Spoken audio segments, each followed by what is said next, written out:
Ang tanong na, bakit kailangan mong magjowa? Ay may iba't ibang sagot depende sa tao, sa edad, sa karanasan, at sa pananaw sa buhay. Pero heto ang ilang karaniwang dahilan kung bakit maraming tao ang gustong magkajowa. Gitling-gitling-gitling. Isa. Para may karamay at kasama. Gusto ng tao na may kasama sa buhay, someone to talk to, makinig sa problema, sumuporta, at magpakita ng pagmamahal. Dalawa. Para maranasan ang pag-ibig. Ang pagkakaroon ng jowa ay isang paraan para maranasan ang romantic love, yung kilig, yung bonding, at pagiging special sa isang tao. Tatlo. Emotional support. Minsan, sa sobrang stress sa pamilya, school, o trabaho, gusto natin ng taong makakapitan, someone who'll understand us without judgment. Apat.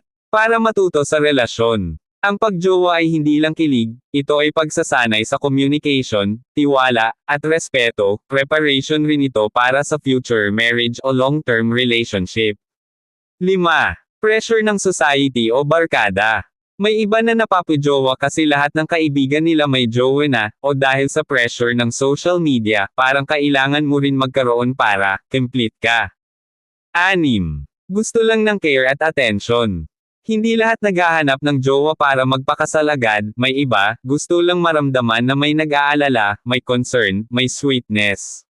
Pero, kailangan ba talaga? Hindi. Hindi mo kailangang magjowa kung hindi ka pa ready, wala pa sa priority mo, o masaya ka sa sarili mo.